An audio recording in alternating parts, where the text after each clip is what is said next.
5세대 전투기의 종류는 딱 두 가지다. 도입할 수 없는 5세대, 도입할 수 있는 5세대. 그리고 한국이 만든 KF-21은 전 세계에서 유일하게 제3지대가 도입할 수 있는 5세대 기체이다. 최근 한국을 방문한 UAE의 빈자이드 알라하이안 대통령은 한국군 관계자와 방산업체 기업 대표단을 만나 장기적, 전략적 국방 분야 협력을 논의했습니다. 이 자리에서 나하이안 대통령은 300억 달러, 약 37조 원의 투자를 약속하며 한국산 무기뿐만 아니라 무기 운용 체계와 군사 시스템까지 도입할 의지를 표명했는데요. 특히 군 관계자들을 통해 알게 된 사실에서 상당히 구체적인 장비 리스트가 거론돼 화제입니다. 관계자는 국산 차세대 헬기, 방공 시스템, 그리고 전투기 등 하나하나 UAE와 협의해가고 있다라고 언급한 것인데요. 그동안 수리온 기반의 차세대 헬기, 그리고 천군과 LSM 등 지대공 미사일 시스템의 수출 협상 및 도입은 진행되고 있었지만 여기서 새롭게 전투기까지 UAE와 함께 협의하고 있다는 사실이 드러난 것입니다. 이에 한국이 개발한 FA-50 경전투기와 4.5세대 초음속 전투기 KF-21의 수출 가능성이 거론되고 있는데요. 일각에서는 FA-50은 이미 한 차례 중국산 훈련기 L-15에 밀려 UAE 수출이 불발되었기 때문에 협상 목록에서 FA-50은 제외되어야 한다는 의견도 제시하고 있습니다. 그러나 FA-50의 UAE 수출문이 아예 닫힌 것은 아닌데요. UAE는 12대의 L-15 도입을 확정하였고 이후 36기를 또 구매할 수 있다고 했는데 그 추가 도입분이 FA-50이 될 수가 있는 것이죠.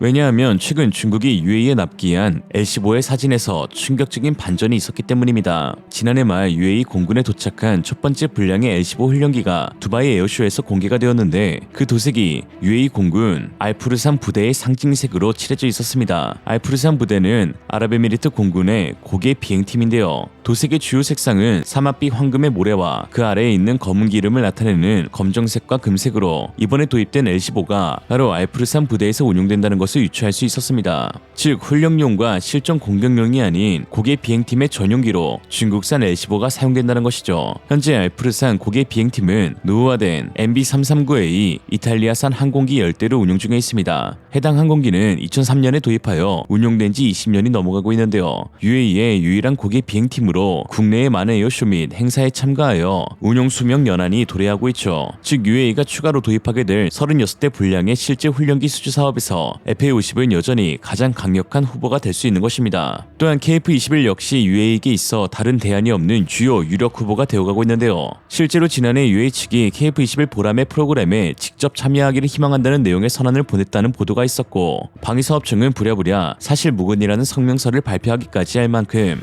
KF-21의 UAE 공동개발은 여러 차례 언급된 사안이기도 합니다. 사실 UAE가 KF-21에 관심을 가질 수밖에 없는 중요한 요인은 따로 있는데요. 바로 그토록 원했던 미국의 5세대 전투기 F-35의 구매가 수년간 불발되고 있기 때문입니다. F-35는 서방 진영 국가들이 도입할 수 있는 현재 유일한 5세대 기체이면서도 또 도입하기도 매우 까다로운 기체입니다. 특히 중동 국가들에게는 더더욱 그러한데요. 미국은 QME법으로 불리는 이스라엘의 질적인 군사적 우위를 보장하고 있는데 UAE나 사우디아라비아가 전략무기인 F-35를 도입하려 할 때마다 이스라엘이 태클을 걸고 있습니다. 2021년 무산된 UAE F-35 도입도 이러한 이유였죠. 또한 최근 미 의회 하원 의원들은 UAE가 중국산 훈련기를 도입한 사건을 두고 UAE와 UAE 수출을 반대하고 있습니다. 또한 UAE 측 역시 결정적으로 미국의 터무니없는 요구에 질려 F-35 도입을 자체 취소한 적이 있는데요. UAE는 기술적 요구사항, 주권 운영 제한, 비용 이익 분석으로 인해 F-35 도입에 재평가가 이루어졌다라고 말하기도 했습니다. 즉 UAE가 F-35가 아닌 다른 5세대 전투기를 도입하기 원한다면 그 답은 하나입니다. KF-21 블록2를 얻는 것이죠. 이에 지난해 9월 포브스의 폴 하이든 기자는 UAE 한국의 KF-21 전투기 프로그램에서 역할을 모색 중이라는 기사를 통해 UAE가 왜 KF-21을 원하는지 분석하였는데 다음과 같습니다. 군사 분석가들은 UAE가 한국산 전투기에 관심을 갖는 이유 중 하나로 자국 공군력 강화를 위한 제3의 옵션도 있다는 사실을 미국에게 보여주려는 데 있다고 한다. 그러나 이는 미국이 F-35에 대한 UAE 수출을 허가해줄 수 있다는 가정하에 가능하다. 현재 F-35에 관한 협상이 불가능해 보이는 상황에서 아랍에미리트가 5세대 스텔스 전투기를 완전한 기성품으로 구매할 수 있는 옵션은 현실적으로 없다고 봐도 무방한 상황이다. 결과적으로 현존 전투기 중 가장 5세대에 근접한 성능을 지닌 KF-21이라는 첨단 전투기를 확보할 수 있다는 측면에서 아랍에미리트 정부의 KF-21 보람의 프로그램 참여는 상당히 합리적인 선택이라고 할 수 있다. KF-21 파생형 블록2에는 F-22는 현재 거론되는 단점들이 보완되어 5세대로의 점진적 개량이 이루어진다라고 했습니다. 기자의 말처럼 앞으로 2030년 내로 등장할 5세대 기체는 오직 KF-21이 유일한데요. 현재 UA군이 운용하고 있는 라팔은 KF-21과 같은 4.5세대로 분류되지만 프랑스는 F5 버전의 개량을 끝으로 더 이상의 개량은 없다고 못을 박았습니다. 이후 바로 독일, 스페인, 벨기에와 공동 개발하고 있는 FCAS 6세대 전투기의 퀀텀 점프를 노리고 있죠.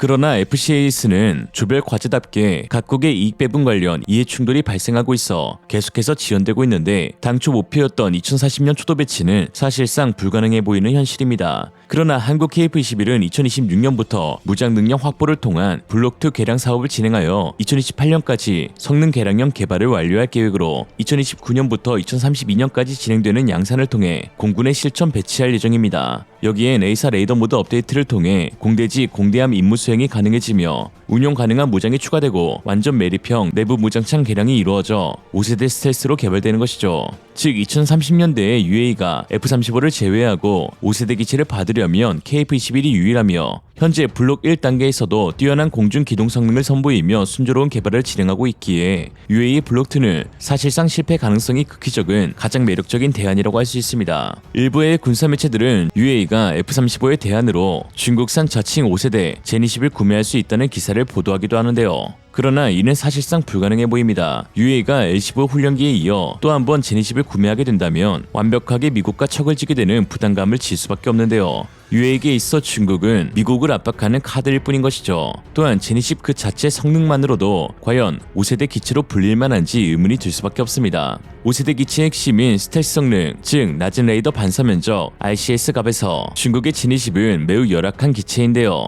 세계적 항공 전문지 에비션 위크 편집장 빌 스위트먼에 따르면 제니10의 전면 레이더 반사 면적은 높게 쳐줘야 0.01제곱미터 수준으로 F-22의 100배에 달한다고 분석하였습니다. 사실 5세대 기체 개발은 정답이 나와 있는 문제입니다. 바로 F-22가 그 정답이죠. 다이아몬드 익형의 현존하는 최고의 5세대 전투기 F-22가 5세대의 정답이자 표본이라고 할 수 있는데요. 그러나 중국 제니10에는 스텔스의 치명적인 단점이 있었으니 바로 카나드와 델타 형주의 그리고 거대한 미익 구조를 가졌다는 것입니다. 미익이나 카나드 둘 다 RCS 값을 높이는 문제가 있지만 특히 날개 움직임을 위한 동체와 틈 사이에서 전파가 산란되어 RCS 값을 높이는 치명적인 단점이 존재합니다. 미익의 경우 주익에 의해 그러한 틈이 가려지지만 카나드는 틈새가 전방에 드러나게 되는데요. 중국 제니10이 스텔스를 지향하면서도 이러한 구조를 가져갈 수밖에 없었던 이유는 중국산 엔진의 출력 저하 문제로 무거운 중량 대비 낮은 출력에 기동성의 문제를 겪었기 때문입니다. 오징어 모양이 좋아서가 아니라 어쩔 수 없이 오징어를 택한 것이죠.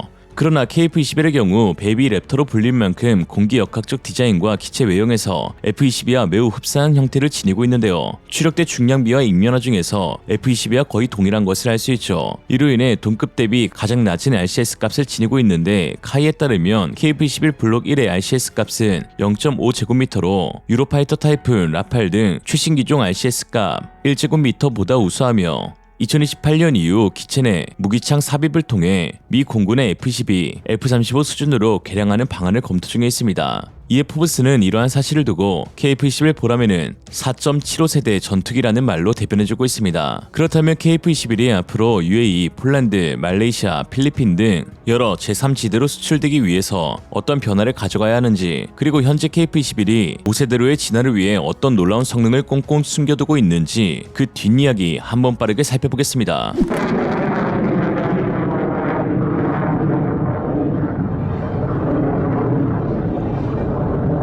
KF-21의 놀라운 반전에 아시아 태평양의 영공 판도가 뒤바뀌었다. 올해 파격적인 공중기동을 선보이고 있는 KF-21에 대한 외신의 관심이 뜨겁습니다. 특히 지난 25일 일본 군사 매체 밀리포가 업로드한 KF-21의 비행 영상은 일본 네티즌들에 의해 엄청난 이목을 끌었는데요. 공개된 지 반나절도 안 된 시점 14만 뷰를 넘기고 있는 해당 게시글은 바로 KF-21이 서울 아덱스 방산 전시회에서 고객 기동을 선보였던 영상이었습니다. 당시 KF-21은 빠른 속도로 고난도 놀림 기동을 하였는데 다이아몬드 익형으로 스텔스 성능에 초점을 맞춘 KF-21이 이러한 고난도의 기동 성능을 보이는데 일본 네티즌들 역시 놀라움을 금치 못했습니다. 이는 KF-21이 점진적 5세대 스텔스기를 추구하면서도 F-22와 유사한 익면 하중과 추력대 중량비로 뛰어난 기동 성능까지 갖추어 동급 최고의 공중 우세기가 될 수 있음을 증명하는 영상이었는데요. 전투기가 이토록 빠른 속도로 롤링 기동을 수행하기 위해서는 우수한 에일러론 성능과 반응 속도, 롤 비율, 구조적 강도, 추중비, 추진, 팩터링 등을 갖춰야 합니다. 보통 기동성에 초점을 맞춘 델타인 유로파이터나 카나드 탑재 F-16과 같은 4세대 기체들이 낮은 RCS 값을 포기하더라도 높은 수준의 기동성을 갖추고 있다는 점을 보면 세계 최초 4.5세대 전투기인 KF-21이 스텔스 성능과 동시에 높은 기동성까지 갖추었다는 점은 굉장히 독특하고 또 높게 평가받을 수 있는 점이죠.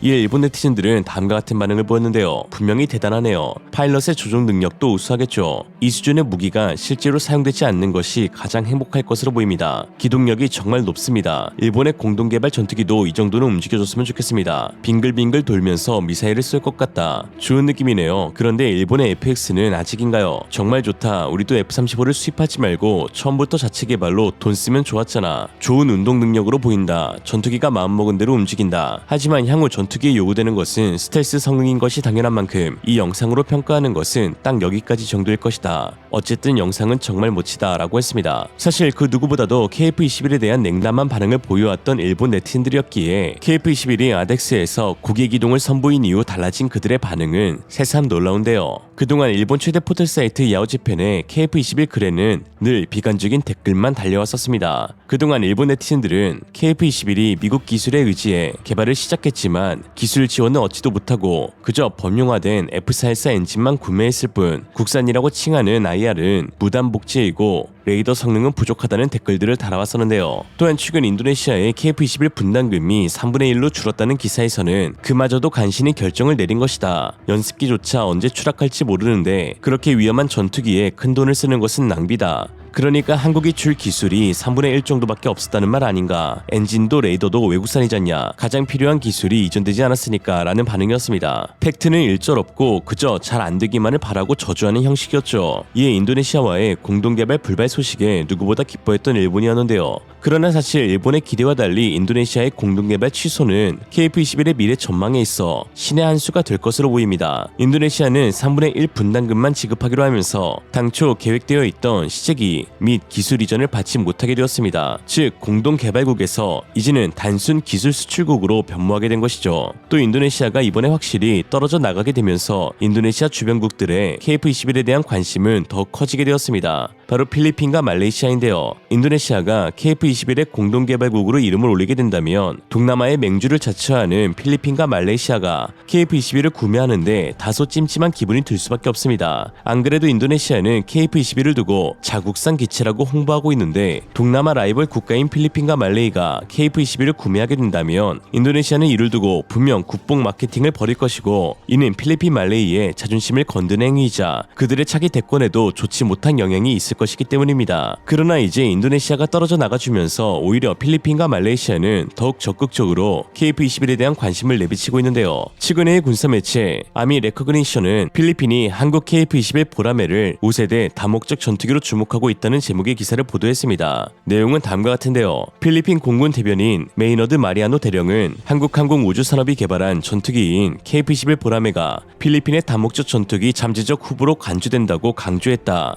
마닐라가 KF-21을 구입하기로 결정한다면 2027년에서 2029년 필리핀 공군의 요구에 맞는 생산을 장려할 것이다. 당초 로키드 마틴의 F-16 블록 70 바이퍼와 사브의 자스 39 그리펜을 고려했던 필리핀 국방부는 높은 비용을 고려하여 KF-21이 실행 가능한 대안으로 모색하게 되었다. KF-21은 특히 남중국해 영유권 주장과 같은 중국의 지역적 도전에 직면해 필리핀 방공을 강화할 수 있는 진지한 후보로 자리매김하고 있다. 이미 필리핀 공군은 한국에서 생산한 FA-50 PH 제트기로 현재 전투기 함대의 대부분을 구성하고 있다라고 했습니다. 해당 뉴스는 인도네시아에서도 크게 화제가 되었는데요. 인니 매체 존나 자카르타는 해당 기사에 대한 후속 기사로 필리핀이 만약 F-16이 비싸다면 인도네시아의 KF-21이 대안이 될 수 있다라는 염치 없는 기사를 내보내기도 했습니다. 뭐 어떻게 해서든 숟가락 얹어 국뽕을 느끼고 싶어하는 유사 국가 수준 나오네요. 특히 최근 필리핀은 완벽하게 친미 노선을 구축했다는 평가를 받으며 서방 진영의 무기들을 대거 수입하고 있습니다. 중국의 남중국해 영유권 침탈 행위가 심화되고 있기 때문인데요.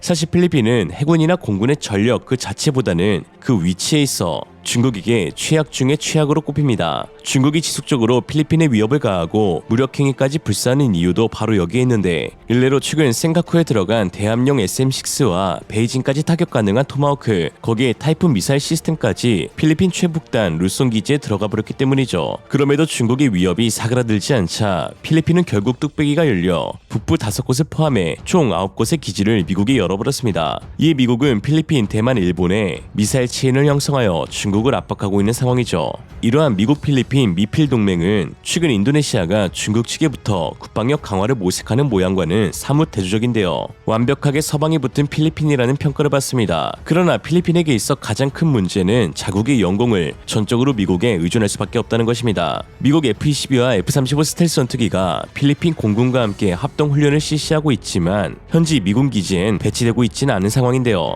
공대지 미사일 발사가 가능한 FA-50 12대를 지닌 필리핀이지만 공대공 능력을 수행한 공중 우세기는 전무한 필리핀입니다. 그렇다고 필리핀이 F-35를 도입할 가능성은 매우 희박한데요. 자금도 부족할 뿐만 아니라 전략 무기로 구별되는 F-35를 구입하기에는 너무나 까다로운 조건들이 많기 때문입니다. 실제로 태국은 거의 성사 직전까지 갔던 F-35 구매에 최종 승인이 거절되었는데, 이는 태국 공군의 전투기 운용 능력 부족과 유지보수 능력 미달 때문이었습니다. 한마디로 돈이 있어도 또 친미 노선을 타도 정비 능력을 갖추지 못한 국가라면 팔지도 않는다는 것이죠. 사실 이러한 문제에 처한 국가는 비단 태국뿐만 아니라 거의 대부분의 동남아 국가들이 그러한 상황입니다. 이에 정치적 중립국의 무기이자 가격 대비 뛰어난 성능의 무기, 낮은 유지보수 비용이 드는 무기, MRO 센터와 같은 정비 능력을 공유해줄 국가의 무기, 그리고 그 국가의 하이급 성능의 공중 우세기라는 교집합을 거치면 결국 답은 KF-21밖에 없는 상황입니다. 특히나 최근 중국은 남중국해에 제니10 전투기의 배치를 크게 늘렸습니다. 지난 2일 워싱턴 DC에서 열린 미국 하원 외교위원회 청문회에서 린치 포드 동남아 부차관보는 지난 10년 동안 중국은 스플래틀리 군도에 있는 7개의 점령 전투기지에 3,200에이커 이상의 토지를 추가했고, 여기에는 활주로, 정박장, 제보급 시설을 갖추고 있으며 제니10 전투기, 레이저 및 전파방해 장비, 군용 레이더 등이 빠르게 배치되고 있다고 했습니다. 또한 홍콩 사우차이나 모닝포스트에 따르면 중국은 수비함초, 미스치프함초, 피어리 크로스 암초 등 3곳의 대형 해저 터널을 공사할 것이라고 밝혔는데, 이곳에 인력과 군사시설 건설이 완료되면서 터널을 통한 필요 물자를 손쉽게 받기 위함이라고 했습니다. 중국은 인력 거주를 위한 생필품 보급로라고 말하지만 실상은 전투기와 함대의 유지보수를 위한 그 부품들을 공급받을 수 있는 통로로 사용될 수 있다는 것이죠. 특히 피어리 크로스의 긴 활주로는 제니10이 이륙하기에 충분하다는 점과 제니10의 남중국해 배치가 가속화되고 있다는 점을 보면 KF-21의 동남아시아 수출에 대한 실현 가능성을 높여주고 있습니다. 이런 상황 가운데 KF-21이 제니10과 공중전에서 맞붙을 경우 압도적으로 우위에 있을 수 있다는 예행 분석이 나와 화제가 되고 있습니다. 전미 공군 F-16, F-15E 조종사였던 맥스 애프터버너는 최근 영상을 통해서 만약 제니10과 F-22가 맞붙게 되면 어떤 결과가 나올지에 대한 분석 영상을 올렸는데요. 해당 영상에서 F-22의 승리를 점쳤던 맥스 애프터버너는 그 승리의 원인이 다름 아닌 F-22가 지닌 ing면 하중과 추중비, 즉 기동성에 있다고 하여 화제가 되었습니다. F-22가 공중에서 도구 파이트를 수행하기에는 제니10이 너무나 구린 기동성을 지녔다는 것이죠. 그리고 놀랍게도 KF-21은 전 세계에서 가장 F-22와 유사한 기동성을 갖춘 기체입니다. But as that Chinese fighter pilot, you're going to be flying around looking for those high value. 제니10의 자체 중량은 17톤에 달하고 최대 이륙 중량은 37톤으로 기존의 수호의 전투기들과는 비교할 수 없을 정도로 무거워졌습니다. 특히 납작한 구조의 기존의 수호의 전투기들과는 달리 두껍고 뚱뚱해진 데다가 카나드까지 달고 있는 제니10은 공기 저항도 크기 때문에 기존의 엔진보다 훨씬 더 강력한 추력의 신형 엔진이 필요할 수밖에 없었는데, 문제는 새롭게 장착된 WS-15 신형 엔진도 터빈 블레이드가 스스로 파손되는 등 수많은 결함이 발생하고 있다는 것이죠.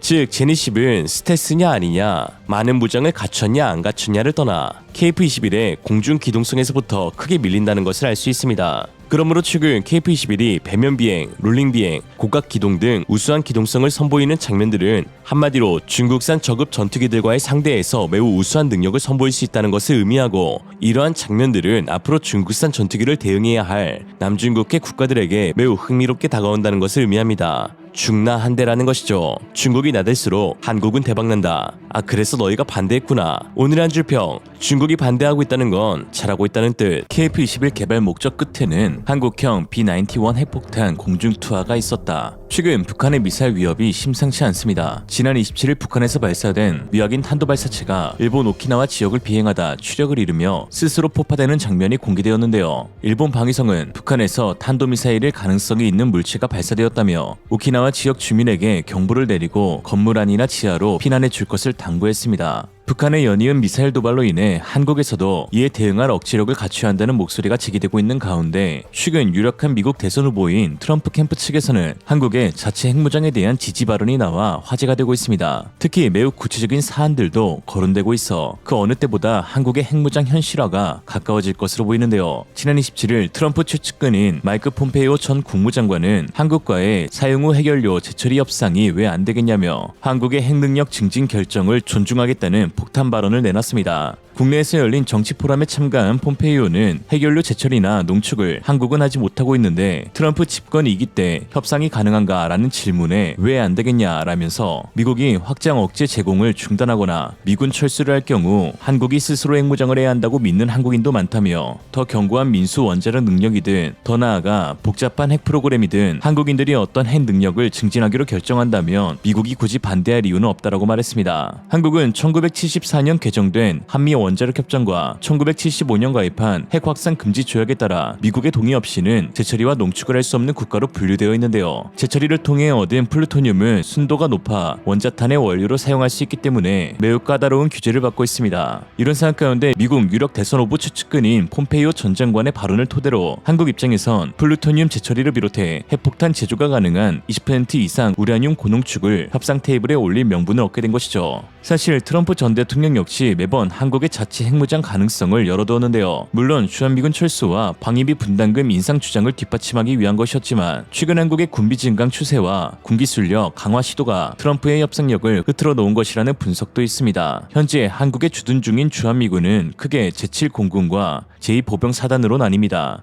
이 중 방위비의 대부분은 제7공군 제8전투비행단에서 소요가 되는데요. 이곳에 배치된 전투기들을 운용하는 파일럿 임금, 운용 요지 보수 비용, 훈련 비용, 시설 비용, 이전 비용 등을 한국이 부담하고 있죠. 특히 제7공군은 총 60대의 F-16 전투기를 운용하고 있는 주한미군 최대 전력이자 이곳을 역임한 사령관은 아시아태평양 사령관으로까지 진급하는 코스를 밟는 주요 보직입니다. 트럼프가 내민 주한미군 철수 또는 축소라는 카드가 주요하기 위해서는 해당 국가의 군전력이 미비하거나 중요한 전략 자산을 구축하지 못한 상태여야 할 텐데요. 그러나 최근 한국의 KF-21의 성공적인 개발과 배치로 인해서 주한미군의 주둔군과 전투기 배치 축소가 큰 영향을 받지 않게 되었습니다. 사실 주한미군이 운용하는 F-16의 한국 배치는 그 자체의 전력보다도 핵탄두를 운용하는 항공기로서 핵우산 자산이라는 상징적인 의미가 훨씬 큽니다. 핵우산은 비핵 국가가 자국의 안보와 방위를 위해 핵 보유 국가의 방위 전력에 의존하는 것을 일컫는 용어인데요. 국내에 배치된 미 군사 자산 중에서 유일하게 핵 투하가 가능한 것이 바로 주한미군의 F-16 전투기입니다.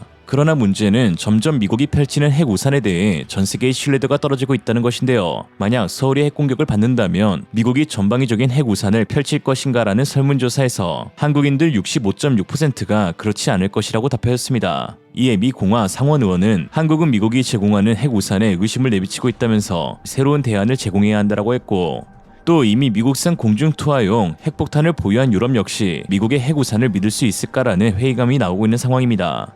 이런 상황 가운데 한국이 독자적으로 플루토늄 재처리 시설을 갖춰 핵탄두를 개발할 수 있게 된다면 가장 유력한 발사 방식은 바로 공중투하용 핵폭탄 B-91이 될 것으로 보입니다. B-91 핵폭탄은 미국의 주력 전술 전략 양용 수소폭탄으로 지금까지 사용되고 있는데요. 투F 방식이 사용된 저위력 전략 전술급 핵무기입니다. 현재 정확한 수량은 알 수 없지만 NRDC의 전문가는 대략 480개의 B-91 핵폭탄이 유럽 각국의 미 공군에 배치되어 있는 것으로 추정하고 있습니다. 그리고 한국이 독자적인 핵무장을 할 수 없을 경우 한국에 배치될 수 있는 가장 유력한 미국 전술 핵무기로도 공중투하용 B-91 전술 핵폭탄이 될 것이라고 미국 의회 조사국에서 발표하였으며, 로렌스 코브 전 국방부 차관보 역시 미국은 현재 200개의 전술 핵무기를 보유하고 있는데 모두 B-91 전술 핵폭탄이며 한국에 제공된다면 이 가운데 일부가 전달될 것이라고 했습니다. 이에 한국이 독자적인 핵무장이 허용되어 개발에 나설 경우 한국형 B-91 핵폭탄이 개발될 수 있다는 것인데요.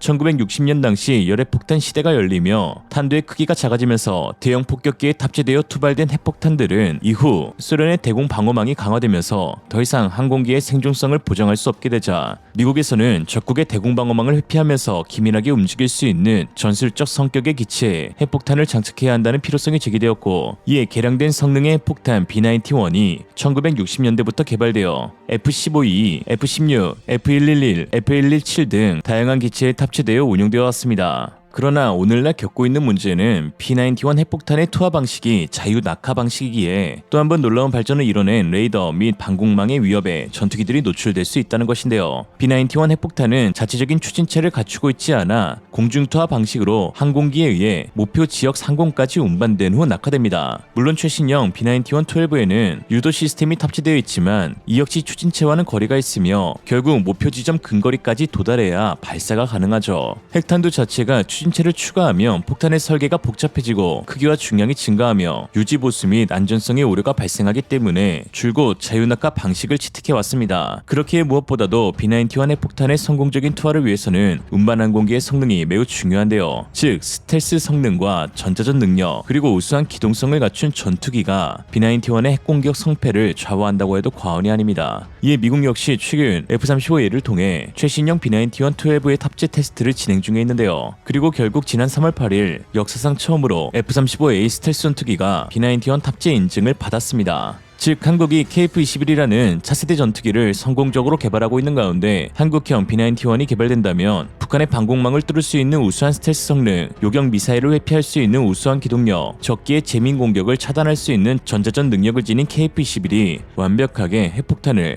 목표 지점으로 투하할 수 있다는 것입니다. KF-21의 개발이 점진적으로는 한국의 핵무장과도 큰 연관성이 있다는 것이죠. 사실 한국은 한국형 B-91 핵폭탄을 개발하기 위한 모든 기술력을 이미 갖추고 있는데요. 대부분의 원자력 공학 박사들의 증언에 따라 한국이 시도만 하게 된다면 핵탄두를 6개월 내에 개발할 수 있다고 했듯 한국은 전 세계에서도 손에 꼽히는 원자력 강국에 또 양과 질에서 세계 최상위권을 다투는 미사일 강국이기도 합니다. 최근 미국은 신형 B-91-12의 폭탄을 개발하면서 총 100억 달러, 약 13조억 원의 비용을 들였습니다. 이 비용의 대부분은 B-91-12의 벙커버스터 기능을 추가하기 위해서였는데요. 그런데 이미 한국은 벙커버스터형 미사일 현무의 지속적인 개발로 인해 전 세계 최고의 벙커버스터 미사일 보유국으로 불리고 있습니다. 특히 최근 현무5라는 탄두 중량만 9톤 이상의 무게를 지닌 세계 유일 초대형 전략 탄도 미사일을 개발해낸 한국인데요. 현무5를 개발하면서 신형 관통 탄두를 개발해내었는데 이는 열간 압연 방식으로 제작하고 300도 온도에서 저온 열강 가공으로 그 형상을 다듬는 것이 가능한 인장 강도 2000메가파스칼급의 탄두이기에 미국이 개발한 벙커버스터용 에글린 강철보다 인장 강도가 15%가량 우수하다고 합니다. 이미 지난 2021년 9월 제주 남방에 착탄시키는 방식으로 테스트를 진행하였고 원형 공산오차 CEP가 불과 5m 내외라는 놀라운 정밀성까지 갖춘 것으로 드러났습니다. 올해 국군의 날 행사에서도 모습을 드러낸 현무5는 연간 70발이 생산될 예정이고 현재 배치를 눈앞에 두고 있죠. 탄두는 자유낙하식으로 속도 감속 로켓과 측추력기, 최종 도입 단계에서 C커, 위성 및 관성 함법 체계를 통해 목표 지점으로 향하는데 무려 지하 300m 깊이 이상의 벙커를 무력화하는 것이 가능할 것으로 보입니다. 2톤 중량의 현무4가 마하 10으로 지면에 내리꽂는다면 1킬로톤 위력을 낼 수 있는데 이는 TNT 1000톤을 폭발시켰을 때 발생하는 위력으로 사실상 저위력 핵무기에 버금가는 수준입니다. 이에 9톤 중량의 현무5가 마하 12로 지면에 내리꽂을 때의 위력은 그보다 수배 강한 사실상 핵무기가 지닌 파괴력을 지녔다고도 볼 수 있죠. 이처럼 세계 최고의 미사일 기술력에 더해 이제 핵무기 개발의 근간이 되는 플루토늄 재처리 기술까지 확보하게 된다면 머지않아 한국은 북중러의 위협에 대항해 우리 손으로 만든 KF-21에서 한국형 B-91 유도 핵폭탄을 발사할 수 있는 억지력을 지니게 될 것으로 보입니다. 만에 하나 우리가 오늘과 같은 군사 기술력을 축적하지 못했더라면 트럼프의 주한미군 철수 또는 축소 협박에 그저 손만 벌벌 떨고 있어야 했을 수도 있습니다. 그러나 오늘날 한국은 전세계 6위의 군사력, 2023년 세계 방산 수출국 5위를 달성할 만큼 높은 수준의 군사 기술력을 보유하고 있는데요. 이러한 한국의 노력은 결과적으로 타국에 대한 안보 의존도를 낮추고 자주 국방을 달성하며 결국 독자 핵무장까지 할 수 있는 원동력이 되고 있습니다. 자주 국방을 외친 백범 김구 선생님도 말씀하셨죠. 오직 한없이 가지고 싶은 것은 높은 문, 화력이다. 오늘의 한 줄 평, 힘으로 평화를 살 수 없다면 힘이 모자란 건 아닌지 살펴보자. 이상으로 리얼리즘이었습니다. 여러분의 생각은 어떠신가요? 현명하고 지혜로운 여러분의 의견을 지금 댓글에 남겨주세요. 감사합니다.